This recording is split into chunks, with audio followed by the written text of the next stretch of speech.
Hi hello नमस्कार, मी दर्शना तांबोळी. राजश्री मराठीमध्ये तुमचं सगळ्यांचं स्वागत. खरं तर आपला चित्रपट हा प्रेक्षकांपर्यंत पोहोचवण्यासाठी त्या चित्रपटातले कलाकार आपल्याला बरीच मेहनत घेताना दिसतात आणि याचं सुंदर उदाहरण आज मी बघते आमच्या स्टुडिओमध्ये. भुंडीचा चित्रपट आपल्या सगळ्यांच्या भेटीला येतोय 17 मेला आणि याचसाठी या सिनेमाची टीम आज आपल्या स्टुडिओमध्ये आली आहे. आणि विशेष म्हणजे त्या सगळ्यांनी आज बंडी, धोतर आणि पटका असा पोशाख केलाय. धनगरी पोशाख त्याला म्हणतात आणि छान तयार होऊन ते आपल्या स्टुडिओत आलेत. खूप स्वागत तुमच्या सगळ्यांचं राजश्री मराठीमध्ये. आय होप मी बरोबर बोलली आहे. तुम्ही मला जे जे शिकवलंय ते बरं छान दिसताय. सगळेजण एकदम टकाटक टाप टीप दिसताय. स्वागत तुमच्या सगळ्यांचं राजश्री मराठीमध्ये. कसे आहात सगळे? मस्त. दर्शना तू पण छान दिसते. आई ग, थँक्यू सो मच, थँक्यू. बरं, ही कल्पनाच भारी आहे की आपल्या चित्रपटाच्या प्रमोशनला छान जी आपल्या चित्रपटाची थीम आहे तसं रेडी होऊन जायचं. कोणाचं डोकं आहे याच्या मागे? कोणी ठरवलं होतं की आपण असे इंटरव्ह्यू देऊयात? आमच्या चित्रपटाचे दिग्दर्शक वैभव सोपेकर यांनी सांगितलं अशा पोशाखातच आपण जायचं. पण हे खूप भारी आहे ना, म्हणजे ते स्टायलिंगमध्ये वेळ वाया घालवा किंवा काहीतरी वेगळं करा, बेटर आपल्या सिनेमाची थीमच पोचूया. सर, तुमच्यापासून सुरुवात करते. मी जेव्हा नाव ऐकलं ना पहिल्यांदा भुंडीस, एकतर म्हणजे कोणालाही तुम्ही सांगा आजच्या जनरेशनला पहिला प्रश्न हा पडेल की काय आहे याचा अर्थ. एकतर ते कठीण नाव आहे किंवा ज्यांना तो शब्द माहिती आहे त्यांच्यासाठी तो सोपाही असेल, पण आपल्या चित्रपटाचं नाव भुंडीस असावं यामागे काय कारण? म्हणजे मी सांगण्यापेक्षा एक आमचं ज्यावेळेस टीजर आउट झाला त्यावेळेस एका प्रेक्षकाने छान कमेंट केली होती की ज्यावेळेस पाऊस पडत नसायचा पूर्वीच्या काळी त्यावेळेस एक मातीचा शंख बनवला जायचा, तर त्याला भुंडीस म्हणायचं. म्हणजे त्याचा अर्थ असा झाला की मातीपासून बनवलेला शंख, तो पण नाद करण्यासाठी. म्हणजे मातीतून एक कलाकृती घडती किंवा मातीतून एक म्हणतो ना की वेस्टमधनं एक प्रोडक्ट तयार होतं, बेस्ट ऑफ द वेस्ट. हां, बेस्ट ऑफ द वेस्ट. तर त्याला भुंडीस म्हणणं म्हणजे आता हा पूर्ण अर्थ मी नाही सांगू शकत इथं, कारण की तो तुम्हाला 17 तारखेला समजेल सिनेमा बघितल्यानंतर. तर त्याचा अर्थ तो भुंडीस तसा त्या अर्थाने. पण असं होतं ना की म्हणजे दोन प्रकारच्या गोष्टी असतात. एक तर नाम में क्या रखा है पण असतं आणि नावच सब कुछ, असे दोन खरं तर अर्थ होतात. खूपदा असं होतं की सोपं नाव जे प्रेक्षकांच्या लक्षात राहील असं नाव असावं होतं, पण तरी सुद्धा तुम्ही या नावावर हा अट्टहास होता की हाच आपल्या चित्रपटाचं नाव असेल? कारण कथेची गरज आहे तशी, कथेची मांडणी आहे तशी, त्याच्यामुळे हे नाव अगदी योग्य आहे सिनेमासाठी. अगदी. आणि मी मगाशी जेव्हा यांच्याशी बोलत होते तेव्हा त्यांनी तुमच्या वेबसिरीजबद्दल मला सांगितलं आणि त्याला किती प्रेम मिळतंय हे सगळं मला कळलं त्यांच्याकडनंच. तुमच्या चौघांसाठी भुंडीस या चित्रपटाची सुरुवात नेमकी कशी झाली? आणि एक असतं ना की त्या स्क्रिप्टबद्दल म्हणा किंवा आपल्या कॅरेक्टरबद्दल एखादी गोष्ट क्लिक होणं, ती भावणं खूप गरजेचं असतं. तसं जेव्हा तुम्ही भुंडीसबद्दल ऐकलं तेव्हा काय सगळ्यात जास्त आवडलं? ज्यावेळेस भुंडीचे लेखक सोमनाथ तांबे आणि डिरेक्टर वैभव सोपेकर आम्हाला बारामतीला भेटायला आले आणि त्यांनी सगळी कथा आमच्या डोळ्यासमोर ठेवली. आणि त्या कथेमध्ये मी एक कुटुंब प्रमुख आहे. माझं कुटुंब आहे, एक 5 जणांचं कुटुंब आहे. माझे वडील, माझी 2 मुलं, माझी पत्नी आणि मी आणि माझा मित्र असा परिवार आहे. आणि त्यामध्ये मूळ म्हणजे मी चित्रपटाच्या व्यतिरिक्त एक चांगला पैलवान होतो माझ्या वजन गटातला. आणि अशी स्टोरी होती की तुम्हाला एक पैलवान घडवायचा आहे तुम्हाला. मग माझं स्वप्न होतं, मला हिंद केसरी होता आला नाही, महाराष्ट्र केसरी होता आला नाही मला, पण महाराष्ट्र केसरीचा बाप होण्याची मला संधी आली. त्यामुळे अतिशय आनंद वाटला आणि मला हे कॅरेक्टर माझं जे मला पात्र दिलं ते मला लय आनंद वाटला की माझं जे स्वप्न होतं सत्यातलं त्या चित्रपटात व्हायना पण उतरलं. त्यामुळे लय आनंद झाला मला. क्या बात. सर, काय आवडलं या चित्रपटाबद्दल आणि कधी सुरुवात झाली भुंडीशी तुमच्यासाठी? साधारण माझा घसा बसला आहे पण मी बोलण्याचा प्रयत्न करतो. तब्येत बरी नाही, पण लॉकडाऊनच्या अगोदर ऐन उन्हाळ्यामध्ये, भर उन्हाळ्यामध्ये या चित्रपटाचं शूटिंग चालू होतं. ह्याची स्टोरी इतकी सुंदर आहे की अगदी फक्त ग्रामीणच नाही तर शहरातल्या लोकांनासुद्धा आवडेल. डायरेक्टर सरांनी सांगितलं की भुंडीस म्हणजे बऱ्याच अर्थाने त्याची नावं अनेक निघू शकतील. त्यातले हे भुंडीस कॅरेक्टर आहे. भुंडीस म्हणजे गावाकडे गायबाना, बावळट असं पण काय बऱ्याच वेळा म्हटलं जातं की शंख म्हणजे अक्कलशून्य, म्हणजे अभ्यासाच्या नावाने शंख असं म्हणतात. त्यातला तो एक काय प्रकार मी एकदम बारीक बालिश अशा पद्धतीने तो अर्थाचा चित्रपट आणि ह्याच्यातला बालिशपणा, परंतु तेवढाच वास्तवपणा, लोकांना काहीतरी मेसेज देणारा हा चित्रपट आहे. त्यामुळे त्याची स्टोरी इतकी आम्हाला आवडली की मला यस, हा चित्रपट आपल्यासाठीच बनलेला आहे. तुम्ही वेबसिरीजचा विषय काढला, गावरान फिल्म प्रोडक्शन प्रस्तुत चांडाळ चौकडीच्या करामती हे वेबसिरीज खूप फेमस आहे महाराष्ट्रात. मराठीतली सगळ्यात टॉपची वेबसिरीज आहे. त्याचे 2 मिलियन सबस्क्रायबर आहेत, 78 कोटी व्ह्यूज आहेत त्याचे. अशी ही वेबसिरीज आणि येथील आम्ही कलाकार बाळासाहेब असेल, मॅसेल, रामभाऊ माझं नाव ओरिजिनल, सुभाषराव असतील किंवा हे आमचे कलाकार असतील किंवा हे यशवंत डेंबळे यांनी तर चित्रपटातच काम केलेलं आहेत. अशी लोक आहेत, माणिकराव काळे आहेत. तर या चित्रपटाच्या माध्यमातून आपल्याला समाजासाठी काहीतरी देता येईल आणि आपल्याला पण ते चित्रपट करताना मजा वाटेल अशा स्वरूपाचा चित्रपट आहे. काही गोष्टी आहेत ना त्या खास सिनेमासाठी बनलेल्या असतात. बरोबर आहे. तर गोष्ट ऐकल्या याचे रायटर सोमनाथ तांबे बोंडीचे आणि दिग्दर्शक गाठभेट झाली. गोष्ट ऐकली आणि मला कॅनव्हास खूप मोठा वाटला. काही गोष्टींचा जीव छोटा असतो, ह्या गोष्टीचा जीव खूप मोठा आहे. सगळ्यात मोठा आधार तो असतो की एक मोठी गोष्ट वाटायला येते. ती गोष्ट पटली, आवडली. सोमनाथ तांब्यांच्या लिखाणाच्या मी नेहमीच प्रेमात आहे आणि मला असं वाटलंच होतं की त्यांचा फोन आल्यानंतर काहीतरी असंच आवडणारच काहीतरी घेऊन येतील आणि तसंच काहीतरी घडलं. दुसरी बाजू त्याची अशी की मी जे पात्र साकारतोय ते, माझ्या वाट्याला जे पात्र येते ते, तर मराठीमध्ये खूप कमी प्रयोग असे झालेले आहेत नटरंग वगळता की तुम्ही हार्डवेअर सॉफ्टवेअर दोन्ही बदलताय. सिनेमा अंतर्गत टाईमलाईनमध्ये तुम्ही दोन्ही गोष्टी बदलताय, ते आपल्या वाट्याला येणार आहे. आणि हे सगळं पहिला अनुभव म्हणून सगळं आपल्या वाट्याला येतं आहे. आपण हिरो म्हणून पहिला सिनेमा हा करतोय आणि ते सगळं वाट्याला येते, आपल्याला आपलं कौशल्य दाखवायला भेटते, आपल्याला चांगली टीम भेटली. याचं सुख मला होतं आणि मी फर्स्ट रीडिंगमध्ये हा म्हणून टाकलं आणि प्रवास सुरू झाला. सर, सिनेमात काम करायचं म्हणजे मला काम भेटन नाही भेटन हे काही माहीत नव्हतं. पण आम्ही दोघंजण चांगले मित्र आणि ज्यावेळेस बबन केलं आम्ही त्याच्यानंतर आमच्या दोघांची मैत्री खूप छान झाली. आणि मला याने बोलवलं होतं की जेवायला घरी. मुक्कामी गेलो आणि त्याच दिवशी नेमके डिरेक्टर आणि तांबे सर दोघंजण यांच्याकडे भेटायला आले होते. आणि ह्या सिनेमाचं लीड कॅरेक्टर फिल्डांचं म्हणजे जे एक बाजू राण्याची जी दुसरी बाजू आहे ते खाली होते. आणि बोलता बोलता विषय आला, पण त्यावेळेस लुक पण फार चेंज होता. मग त्या तांबे सरांच्या लक्षात आलं की बाबा होईल. मी पण याला म्हणलं की गोष्ट तुझ्यासमोर ऐकली, मला पण आवडेल, ही गोष्ट खूप छान आहे, काम करायला मला खूप आवडले म्हणजे ह्या विषयावरती. पण अजून एक मीटिंग झाली आणि नंतर ते डन झालं. पण काम करताना एवढा आनंद झाला नाही की बाकी सगळे देवासारखे भेटले, एक ग्रुप तयार झाला, नंतर एकमेकाच्या सानिध्यात कामं वाढली आणि चालूच राहिलं पुढं. पण ह्या कामाचं श्रेय तांबे सर, वैभव आणि याला द्यावं लागेल, कारण का तर याच्यामुळं मी त्याच्या घरी गेलो होतो जेवणासाठी आणि त्याच्यातून ते काम निघालं पुढं, तर ते काम भेटलं. क्या बात. पण वैभव, जेव्हा मातीतला विषय आपण मांडतो तेव्हा ना भावना जोडलेल्या असतात प्रेक्षकांच्या म्हणा किंवा आपल्या स्वतःच्या आर्टिस्टच्या जे आपल्या सिनेमात काम करतात. अशा वेळी बऱ्याच गोष्टींकडे लक्ष द्यावं लागतं की आपण काय मांडतोय, काय विषय सादर करतोय आणि तो कशा प्रकारे. बुंडीच्या बाबतीमध्ये जर बोलायचं झालं तर जेव्हा मांडणी झाली या कथेची, चित्रपटाची, काय काय गोष्टी लक्षात घेतल्या होत्या? मुळात हा सिनेमा म्हणजे ज्यावेळेस आमचे लेखक लिहित होते सोमनाथ तांबे सर, त्याच वेळेस त्यांनी मला बोलून घेतलं होतं.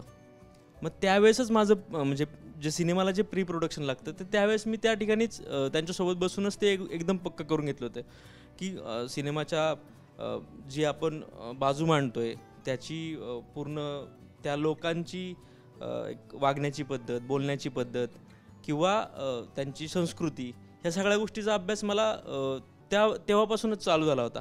आणि त्यानंतर हे सगळं भेटल्यानंतर अजून माहिती मिळत राहिली मला. आणि मग म्हणजे आमच्या भेटीनंतर आय थिंक 3-4 महिन्यांनी आम्ही ऑन फ्लोअर गेलो होतो. त्याच्यामुळे बरीचशी माहिती भेटली होती आणि सोपं झालं हे सगळं अजून असल्यामुळे काम करायला. लाईक सर म्हणाले की त्यांना व्हायचं होतं महाराष्ट्र केसरी, पण महाराष्ट्र केसरीचे वडील. सो ना, या भूमिका ज्या आहेत, ज्या तुम्ही साकारतायत, हे प्रत्येकाच्या ओळखीचे आहेत. सरपंच म्हणा किंवा पैलवान म्हणा, पण प्रत्येकाचा आपला एक स्टडी असतो. ती भूमिका सादर करताना, सेटवर जाऊन परफॉर्म करताना. आता मातीतला विषय, जसं मी सरांना म्हणाले की जबाबदारी खूप असणार. जेव्हा तुम्ही रोज सेटवर जायचात किंवा आपापलं कॅरेक्टर पकडलंय आपण, काय स्वतःला रोज सांगायचं ते परफॉर्म करताना, किंवा काय पडद्यामागे तयारी होती? पडद्यामाग म्हणजे आम्ही सर्वजण ग्रामीण भागातली मूळ म्हणजे कसं धनगरी समाजाचं काय जीवन असतं, कशा पद्धतीने आपल्याला ती केलं पाहिजे. आता आपण समजा कलाकार आहे ती जगलो नाही, पण ताटात चहा घ्यायचा, ताटात चहा किंवा चहान भाकरी सकाळची खायचं आणि कामाला जायचं, किंवा दूध ओतून घ्यायचं, चहान भात थाळीत प्यायचा चहा. ते आम्हाला की पहिल्यांदा असं वाटतं काहीतरी चुकीचं होते, म्हणजे कारण इतकं पण नाही ना त्याच्यात उतारलो आपण. पण ही जेव्हा असं वाटलं ना, असं वाटलं काय जीवन जगत असेल लोक म्हणलं, म्हणजे किती आनंद भेटत असेल. कारण रानात राहणारं कुटुंब म्हणजे आपल्याकडं सगळ्याच गोष्टी मिळाल्या असं नाही. एक पातेलं स्वयंपाक करायसाठी, एक तवा किंवा चहा प्यायला थाळ्या, तीच जेवायला, तीच नाश्त्याला, आणि मग ते 2-3 असली की ताट त्याच्यात मग ती करत गेलो. किंवा मेंढरं राखायची, ती मेंढराच्या मागत आवाज कसा द्यायचा मेंढरांचा, हे थोडी आम्हाला कसरत करावं लागली. पण ती इतका आनंद वाटायचा, ती आनंद घेतला आम्ही शूटिंग करत करत, त्याचा जगण्याचा आनंद घेतला, आणि ती जगण्याची इच्छा सुद्धा आमची पूर्ण झाली. पण तुम्ही आत्ता मला ज्या गोष्टी सांगितल्या ह्याच्यापैकी किती आधी येत होत्या आणि किती बदलल्या सिनेमामध्ये काम करत असताना? काय येत होतं यापैकी? ह्याच्यात काय हार्ड वर्क जास्त आहे, की समजा मारामारी यांची टीम आम्हाला मारते. आता त्याला ते फायटर मास्टर असतो, शिकवणारा ट्रेनर असतो, शिकवणारा फायटर. ही म्हटली की इथं मारायचं नाही, मारायचं सुरुवात केली. माझ्या अंगठा तुम्हाला पद्धतीचं पहिला ठोका ह्या जेव्हा बसला अंगठाच माझा फ्रॅक्चरच केला. अपेक्षित नव्हतं ना, इतकं जायबंदी कुठलाच ॲक्टर नाही ना होत. आणि ठोका पडला इथं अंगावर वळ आमच्या. बरं ती मारणारी मारायचे म्हटल्यावर काय थोडी तुटून पडली होय. नाही, मैत्रीचे परिणाम आहेत. बरं, फाईट मास्टरचा काही म्हणजे काय उपयोग झाला का? कुठलं जाऊ फाईट मास्टर काय तेव्हा आम्ही दणादण मारतो. ते 4 महिन्यात यांचं एवढं बॉन्डिंग झालं होतं ना, की त्यांनी दमच नाही काढला अजिबात. म्हणजे समोर मित्र आहे काय, इतके कॅरेक्टर मध्ये घुसले होते ते. त्यांनी आधीच काय केलं, आमची चांगली लई मैत्री झाली. त्यांनी सांगितलं होतं सगळ्या त्यांच्या टीमला ओरिजिनल हाणायची म्हणून. त्यांची स्टोरी आम्ही त्रास देत होतो ना. मग असं झालं, आपल्याला तर मारलंय शिनमध्ये लय मारलं ह्यांनी. आमच्या सगळ्यांचं ठरलं, आमच्या धनगरांचं, धनगर नाही आम्ही सगळी धनगर आहे, धनगरांचं ठरलं शेवट पॅकअपचा सीन आहे, त्याच्यानंतर पॅकअप होणार आहे, मारायचं. हां, अशा सगळ्यांनी काट्या लपून ठेवल्या. काट्या बनवलेल्या होत्या, चांगल्या लागणाऱ्या होत्या. सगळ्यांनी अशा काट्या मागे जाऊन लपून ठेवल्या. त्यानं आम्ही गप्पा मारत होतो. आणि जेव्हा पॅकअप सांगितलं, सीन होता गप्पा मारायचा? नाही, पॅकअप नंतर, पॅकअप झाल्यानंतर गप्पा मारल्या. असं झालं, चांगलं झालं.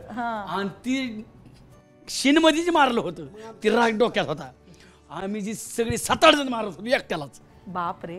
पण आम्हाला किती मारलं असेल तवा, इतकीच मारत होतो. पण नंतर गाडीने आम्हाला ताणून परत मारलंच की परत आम्हाला.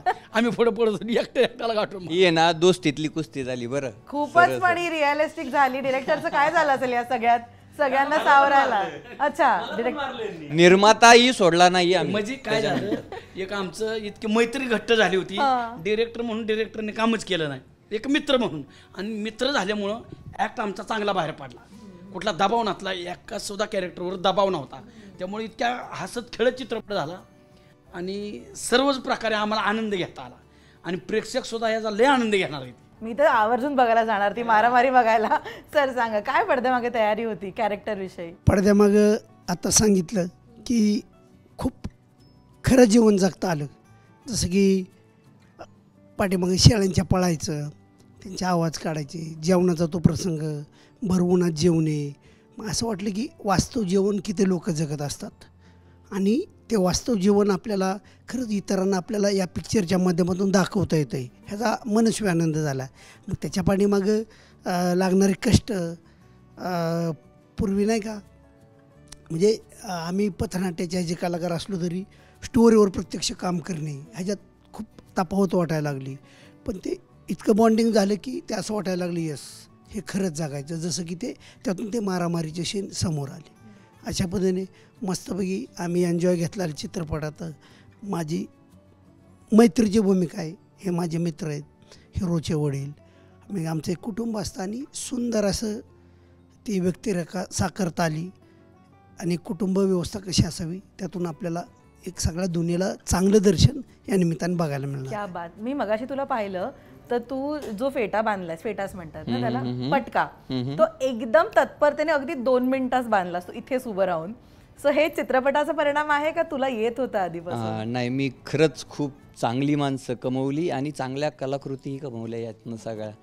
तर हे अगदीच दोथर आपलं आपण घालणं, फेटा आपलं बांधणं, प्री प्रोडक्शन चांगलं झालं ना की न्यूनगंड निघून जातो आणि मग घरच्यासारखा वावर सुरू होतो. आणि तोच झाला एक्झॅक्टली. पर्सनली माझं सांगायचं झालं तर एक कॅरेक्टर जे रायटरला आवडलं होतं, त्यांनी जे लिखाणातनं उतरवलं, ते माझ्यापासून होतं 40 किलोमीटरवर. मी 1.5 महिने रोज त्याच्याकडं प्रवास करायचो येऊन जाऊन. त्याची देहबोली, त्याची बोलीभाषा, त्याचं हे, त्या सगळ्या गोष्टी पाहण्यासाठी मी तिथपर्यंत जायचो आणि माघारी यायचो. अजिबात एक दिवस असं वाटलं नाही मला की का करतोय आपण. ज्यावेळेस समाधानानं रात्री घरी यायचो आणि डिरेक्टर रायटरला फोन करायचो ना, काय सांगू आणि काय नाही, मी आज हे पाहिलं, मी आज हे केलं, मी ते केलं. स्ट्रगल मुळात असं होतं की रौंदळचं काम त्यावेळेला सुरू होतं, त्याच्यात विलन करत होतो, 1.5 कोटीची गाडी, मोठा मालक कारखान्याचा, आणि हे कॅरेक्टर ना रदाळ, याच्या पलीकडे शब्द सुचत नाही मला, रदाळ कॅरेक्टर आहे. तर ते दोन्ही बॅलन्स करते वेळी पंचेंद्रिय जागी ठेवून प्री प्रोडक्शनला व्यवस्थित वेळ मिळाला आणि हे सगळं करू शकलो. टीमचा सपोर्ट मिळत गेला आणि घडलं जे काय घडलं ते भव्य दिव्य घडले, स्वप्नांच्या पलीकडचं. क्या बात आहे, कमाल सर. मुळात काम करताना काय असतं माहिती का, बॉन्डिंग होणं खूप गरजेचं असतं.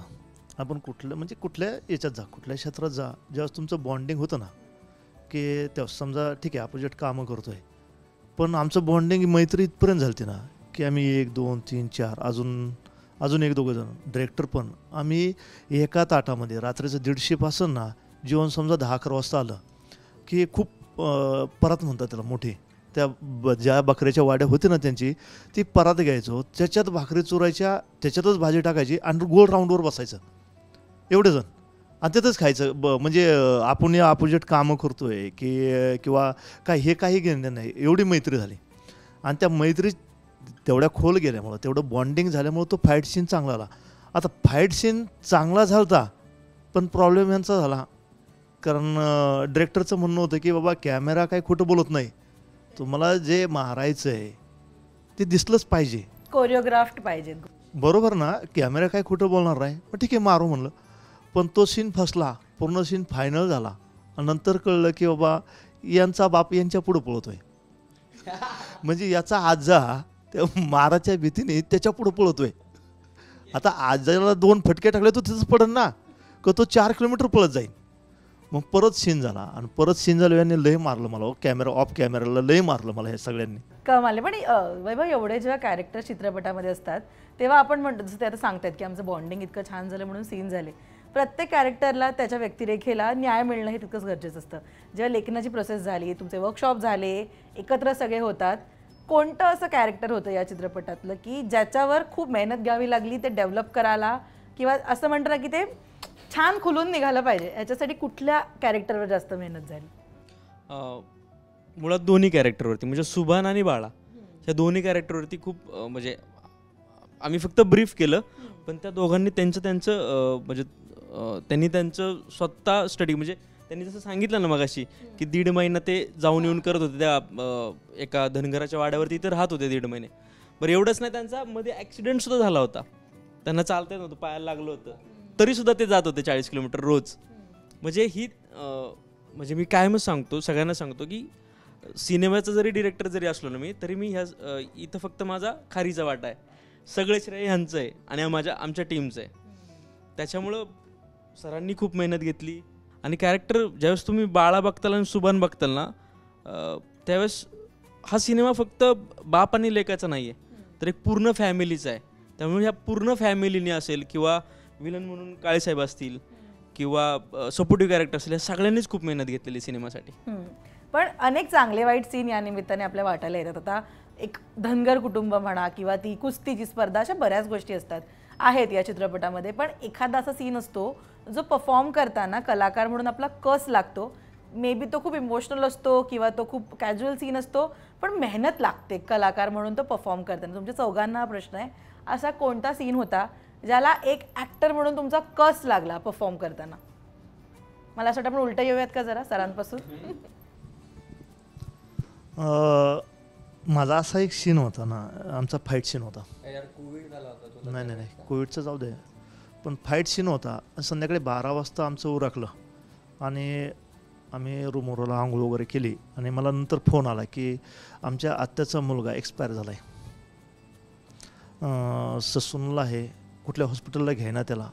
अचानक नाही तोच, म्हणजे माझी मम्मी पण या सिनेमात थोडंसं एक दोन सीन होते आणि मम्मीला घेऊन आदल्या दिवशी आमच्याकडे आलता शेटवर, दिवसभर थांबला, संध्याकाळी परत मम्मीला घरी सोडवलं. रात्री 8-8:30ला जेवण झाल्याच्या नंतर त्याच्या अचानक पोटात दुखायला लागलं आणि त्याला कुठल्याच हॉस्पिटलमध्ये गेलं नाही. ससूनला आला 1-1.5 वाजता, तो एक्सपायर झाला 1:30-2 वाजता. आणि मला फोन आल्यानंतर मी त्यावेळेस तेवढ्या रात्रीचा ससूनला आलो. त्या कोविडचा पिरियड चालू होता, तर ते बॉडी पण सकाळी भेटाना, पूर्ण म्हणजे टेस्ट केल्याशिवाय त्या दिवशी ती बॉडी तिथंच ठेवली. ते 8 वाजता ठेवून मी 10 वाजता सेटवर पोहोचलो. दिवसभर फाईट सीन केला. संध्याकाळी 5-5:30 वाजले सिनेमा वाटतं तो शेड्यूल संपायला फाईट सीनचं. ते संपून मी परत ससूनला आलो. ती बॉडी घेऊन गावाला गेलो, शिरूरला 70 किलोमीटर, आणि तिथं जाऊन अंत्यविधी केला. सकाळी आता हिंदू धर्मात सावडण्याची पद्धत असते आपल्याकडं, तर ते राख वगैरे सकाळचं ते करून परत मी सेटवर आलो. म्हणजे ते सिच्युएशन असं आहे की पहिला मी आजारी होतो, आम्ही एकत्र जेवत होतो, तरी मला त्या गोष्टीचं दुःख नाही. पण जो माणूस काल आपल्याकडं आपल्या आईला घेऊन सेटवर आला आहे, दिवसभर थांबला आहे आणि रात्री जाऊन तो एक्सपायर होतो आहे, मला 3 दिवस झोप किंवा कुठलीच गोष्ट भेटली नाही. त्यामुळं कामावर पण काहीतरी थोडाफार इफेक्ट झाला असेल त्याचा, पण त्या खूप सिच्युएशन खराब होती त्यावेळेस. पण ते करावं लागलं, कारण का ते काय होतं की स्ट्रगल कुठंतरी असतं. जर मी म्हणलं की माझं कोणतरी हे झालं तर हे सगळे जागेवर थांबणार. आणि त्यावेळेस असं होतं की बाबा गावांनी पण थोडं म्हणजे कोरोनाचा काळ चालू झाला, म्हणजे संपत आलं, मला नेक्स्ट शेड्यूल होतं, पण ते प्रॉब्लेम होत आहे. पण तो खूप वाईट दिवस होता. पण त्या सगळ्याच्यावरती मी कसं केलं ना मला माहिती आहे, कारण आत्याचा मुलगा किंवा दाजी जर एक्सपायर होत असतील तर खूप अवघड होतं ते. Absolutely yes. संपूर्ण सिनेमाच खरं तर मला चॅलेंजिंग गेला. सुरुवातच त्याची अशी विचित्र झाली की कोविडच्या पिरियडमध्ये माझी आजी डेथ झाली. आजी वारली, वडिलांना आईला कोरोना झाला, आणि गावाकडच्या काही गोष्टी अशा असतात की ज्या रोजच्या रोज कराव्या लागतात. जसं की गायागुर आहेत तुमच्याकडं, त्यांना पाणी करा, त्यांच्या दारा पाणी करा, हे करा, लहान मुलं आहेत, हे सगळं सांभाळून स्क्रिप्ट डोक्यात ठेवून परत तुम्ही तुमच्या मूळ कामाला रुजू होणं, हे सगळ्यात कठीण तो काळ जसा इतरांना गेला, अख्ख्या जगाला गेला तो कोविडच्या काळात, अगदी त्यात मी एकटा बरोबर अशातला विषय नाही, पण ते माझ्याही वाट्याला आलं जसं इतरांच्या आलं ते. आणि मग सीनच्या बाबतीत पर्टिक्युलर सांगायचं झालं तर एक सीन असा होता, एक जणाला मला उचलून 100 मीटरपर्यंत न्यायचा होता. आता त्याचं वजन विचारा किती, मी होतो त्यावेळेला 70 किलोचा आणि त्याचं वजन होतं 123 किलो. त्याचे झाले 10 रिटेक आणि रात्रीची वेळ होती 3 वाजताची. बापरे. मी नेकेड बॉडी, मला बेल्ट घालता येणार सपोर्टसाठी पाठीला की काय करता येणार, आणि द्यायचे 1 शॉटमध्ये द्यायचे, चीट करता येणार, काहीच व्हायना. ती लोकेशन, ती परिस्थिती पाहता एक, आणि असे अनेक प्रसंग रॉ सिनेमा करता येणार, ह्या गोष्टींना फेस करावं लागतं. बरोबर आहे, ॲब्सोल्युटली. आणि त्या गोष्टी कुठेतरी मनात पकडून चाललो, त्याच्यामुळं मला असं वाटतं की सिनेमा पूर्णत्वास आहे आणि 17 मेला रिलीज होतोय. नाही असे खूप सारे सिनेमे आहेत की जे अशा संकटांमुळं याच्यामुळं घाईला आल्याने बंद पडले, पण ते पूर्ण झालं का टीम आणि डेडिकेशन ना प्रत्येकाचं कामासाठी. विश्वास कोणीतरी ठेवला ना आपल्यावर की मग क्या बात सर. चित्रपटातील पडद्यामागच्या घडामोडी जाणून घेताना किंवा त्या सांगताना मनापासून आनंद वाटतोय. हा चित्रपटाचा नायक यशराज डिंबळे आणि त्याची मिसेस, जी चित्रपटामध्ये ह्याची आई दाखवली, माझी बायकोची माझी बायको जी रिअल लाईफ मधली आहे ती याच्यामध्ये माझी आईची ओ ते महाराष्ट्र कसं एक्सेप्ट केलंय आणि ती महाराष्ट्र पोलीसमध्ये हं. आणि ह्यांचं पाठीचं शीन चालले होते. जिथं शूट असायचं तिथंच आम्ही झोपायचो. तोच आमचा लॉज, तेच आमचं राहण्याचं ठिकाण असायचं. असं वाटायचं मित्राचा शीन आहे, इथं झोपा. कुठे जातं 7-8 किलोमीटर लॉजला, इथं झोपा, त्याला प्रोत्साहन द्या. आणि मग अशा पद्धतीने ह्यांचं झालं. ह्यांचं ते टेंट पाल टाकलेलं, हे नवरा बायको ते बिचारी ट्रेनिंगला ह्याला गेल्यामुळे तिला माहीत असेल पाल कसं टाकायचं. ते दोघं झोपायचं त्यात शूटिंग झाल्यावर टेंटमध्ये. टेंट. आणि मग मला थंडी वाजत होती आणि आजारी पण होतो, तब्येत बरी नव्हती. त्यात मी घुसलो. मला काय बोंबला तिथं बोंबलेले आल्यानंतर आणि आले त्याने म्हणलं अरे हा झोपला आहे. ते बाहेर झोपले नांगरटीत, शेत नांगरलेलं असं. त्यात ते दोघं झोपले सकाळपर्यंत, पण मला उठवलं नाही. इतकं असं ते बॉन्डिंग झालं. आणि दुसरा प्रसंग हा माझा मित्र दाखवलेला आहे. त्यांच्या कुटुंबावर असं एक संकट येतं, वारंवार संकट येते. मी तिथं हजर असायचो, प्रामाणिक मित्र या नात्याने. त्यात एक असा रडण्याचा शीन होता. त्याला बघ ग्लिसरिन वगैरे लावतात, तसलं काही लावण्याची गरज पडली नाही. ते आठवलं. खऱ्या मित्रासाठी रडायचं, त्याला ग्लिसरिन नाटक करायची काय गरज आहे. अशा पद्धतीने काही असं एक भावनिक प्रसंगसुद्धा त्याच्या निमित्ताने साधता आले. सगळ्यात खडं तर प्रसंग म्हणजे शीन देताना प्रसंग असा होता. माझं कुटुंब आहे, वडील आहेत, मी आहे, माझी दोन्ही मुलं आहेत, माझा मित्र हिरा. आणि उन्हाळ्याचे दिवस आहेत. ही टीम सगळी आम्हाला ताणून मारती आणि डोंगरातनं काट्या कुठे तर आम्हाला पळायची. चपल्या नव्हत्या पायात, खाली पाय पळायचं. आणि पाय पडूनसुद्धा पुढं चेहऱ्यावर दाखवायचं आहे की आम्हाला म्हणजे लय त्रास होतोय. म्हणजे पाय पळल्यामुळं आम्हाला दाखवायची गरज पडली ना, आम्हाला लय त्रास होतोय. तेवढं दुखत होतं पाय. आणि ती लोकांना वाटलं ही मारतात म्हणून त्रास होतो या. पण खरंच आमच्या पायाची आग होत होती. कोणाच्या पायात चपला नव्हत्या, कपडे फाटलेली, वरनं मार मिळाला. त्यामुळं ती शीन देताना इतकं म्हणजे त्रास झाला आम्हाला. आणि ह्यांचं काय म्हणायचं, सर सर प्लीज प्लीज एक अजून एक. अरे मरू का म्हटलं आम्ही. मग असं करून करून ते इतका त्रास झाला त्या सीनला. पण सीन परफेक्ट झाला. क्या बात. पण एवढं कोऑपरेटिव्ह टीम तुमच्याकडे आहे, पण ना इतकं जरी असलं तरी रिअलिस्टिक लोकेशन म्हणा, की जसं ते आत्ता म्हणाले की ऑलरेडी पाय पोळत होते आणि त्याच्यात सीन द्यायचा. खरं तर काय सगळ्यात डिफिकल्ट गेलं हे विचारायला नको, तरी सुद्धा इतकी छान कोऑपरेटिव्ह टीम असताना रिअल लोकेशनवर तुम्ही शूट केलं, इतक्या उन्हात तुम्ही शूट केलं. पण एक असं चॅलेंज असतं ना जे खूप मोठं असतं सगळ्यांपेक्षा. कोणतं चॅलेंज फेस केलं? चॅलेंज नदीचा सीन होता. सकाळी साधारण 4:30 वाजता कॉल टाईम होता. आणि ॲक्च्युली त्यांना दोघांना आंघोळ करायची होती नदीत. तर लाईट 4:30चं आमचं 5 झालं, 5चं 5:30 झालं. लाईट चालला होता आणि पूर्ण टीम पण तिथे पोहोचली नव्हती. आणि ज्यावेळेस आम्ही त्या लोकेशनवरती पोहोचलो त्यावेळेस असं कळालं, म्हणजे उजेड झाल्यानंतर असं कळालं की अरे यार हे पाणी बरोबर नाही आहे. आणि टीम सगळी पोहोचली होती त्या ठिकाणी. आणि शेड्यूल हलवतं पण येत नव्हतं, इतकं टाईट शेड्यूल होतं. मग शेवटी सरांना मी सांगितलं की सर आपण कॅन्सल करू किंवा काय. दोघं म्हणले अजिबात कॅन्सल नको करू, आम्ही दोघं रेडी आहे. आम्ही दोघं हो. आणि ते दोघं उतरले त्यात आणि सीन झाला. आणि अजून एक सीन असं आहे, म्हणजे त्यात असं स्ट्रगल असं नाही म्हणता यायचं, पण जे मिळायला पाहिजे ना ते आम्हाला आमच्याकडनं मिळत होतं. पण हे दोघं हेच कन्फ्यूज होते. यांनी म्हणजे हे स्वतः म्हणायचे आम्हाला रिटेक पाहिजे. असे 26 रिटेक झाले त्या सीनचे.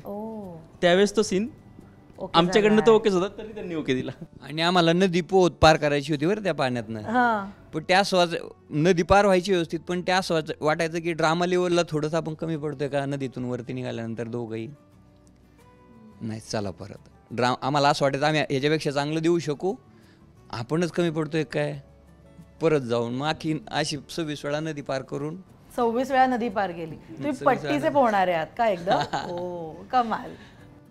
तर ते असं झालं.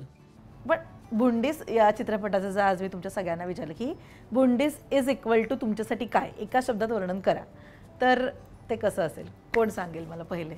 मी या सिनेमातनं कमवलेली माणसं, बुंडीस माझ्यासाठी हे तर मोठ्या पडद्यावरती जे आमचे स्वप्न रंगवलं होतं ते सत्यात उतरलं. बोंडीस म्हणजे आमच्यासाठी व्यक्तिमत्वाला कलाटणी देणारा क्षण आहे. क्या बात. आपण अनेक सिनेमा करतो, पण हा सिनेमा जीव आहे आपला. आई ग, किती छान, खूप कारण मस्त, येथून बरोबर. सगळ्यांनी केलं म्हणून. कमाल.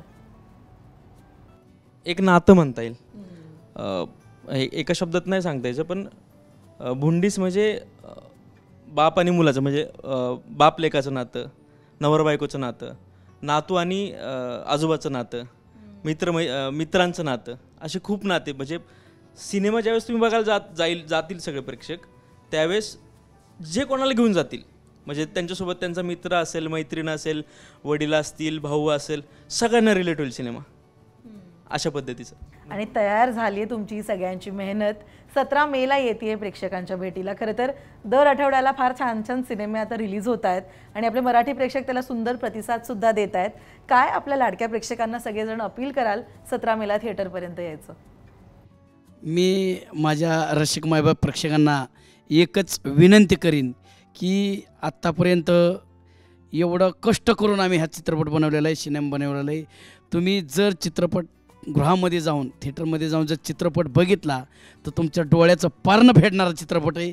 तुम्ही इतका आनंदी व्हाल आणि तो चित्रपट तुम्ही रिपीट बघचाल ही मी खात्री देतो तुम्हाला. कमाल. ज्या ज्या अपेक्षा आहेत त्या अपेक्षा पूर्ण करणारा हा चित्रपट आहे. मी तर असं म्हणेन त्याच्यामध्ये गाव आहे, एकतर्फी प्रेमप्रसंग आहे, म्हणजे हिरोला वाटतं की मला ती मिळावी, असे काही सीन आहेत, आणि मैत्री आहे, गावगाड आहे. एकंदरीतच काय माणसाचं एक कुटुंब आहे. कुटुंब म्हटल्यानंतर ते गाव आलं, मित्र आलं, सगळ्या गोष्टी आल्या. त्याची परिपूर्णता 17 मे रोजी बोंडी चित्रपटाच्या माध्यमातून रसिक मायबापांना बघायला मिळणार आहे याची खात्री. सहज आणि सोपी मांडणी या सिनेमाचं वैशिष्ट्य. तर अगदी फार विचारवंत आणि अगदी सहज हसत खेळत पुढं जाणारी लहान लेकरं इथपर्यंत कुणीही जाऊ दे सिनेमा पाहायला, त्या सहज आणि सोप्या मांडणीमुळं तो सहज आकलन करता येतो. आणि तेच मला वाटतं 17 मेचा विजय तोच असावा की सिनेमाची सहज आणि सोपी मांडणी आणि जॉनर कॉमेडी आहे, इन्स्पिरेशन आहे त्यासोबत बरंचसं. तर असं बरंच काही आहे. 17 मेला भेटूत थिएटरमध्ये. मग खेड्यागावामध्ये काय चालतं, खेडेगाव काय असतं किंवा त्याच्यात सगळ्याच गोष्टी असतात. गावामध्ये नाती गोती सगळे जवळचे असतात आणि खेडेगावात राजकारणापासून तर गोरगरिबांच्यापर्यंत किंवा धनगर समाज हा एक फिरता समाज आहे आणि हा प्रत्येक गावोगावी जातो. हा कधी एका गावात नसतो. जसा हा सिनेमात माझ्या गावात आला आहे तसा हा प्रत्येक गावात जाणार आहे. कारण त्यांचं स्ट्रगलच तसं आहे की रोज कुठं जिथं त्या बकऱ्यांना मेंढरांना चारा असन त्याच गावी जायचं की तिकडंच चारायचे दादा बाबा करून. अशा या सगळ्या गोष्टी याच्यातून पाहायला मिळतील. कारण का तर त्यांचं काय स्ट्रगल असतं, गावगाड्यामध्ये काय चालतं किंवा आपल्या गावामध्ये काय चालतं, ह्या सगळ्या गोष्टी आहेत. येस बरोबर. 17 तारखेपासून जर मनमुराद हसायचं असेल तर सिनेमा पहा, भावनिक व्हायचं असेल तर सिनेमा पहा, इन्स्पायरिंग व्हायचं असेल तर सिनेमा पहा. आपल्याला म्हणजे तुम्हाला जर म्हणजे तुमच्या नात्यात जर अंतर आलं असेल तरी सिनेमा पहा. ह्या सगळ्या गोष्टीचं उत्तर म्हणजे सिनेमा बघा 17 तारखेला जाऊन. खूप मस्त. आणि ही राईड असणार आहे एक छान इमोशन्सची. थँक्यू सो मच तुम्ही इथे आलात, इतक्या छान गप्पा मारल्या. 17 मेला येतोय चित्रपट. ऑल द बेस्ट संपूर्ण टीमला, थँक्यू सो मच, थिएटरसाठी, रिलीजसाठी. आणि आय होप खूप यश मिळू द्या चित्रपटाला आणि एकदा सक्सेसच्या निमित्तानं सुद्धा या गप्पा मारायला. 100%. ऑल द बेस्ट सगळ्यांना. थँक्यू. Thank you so much.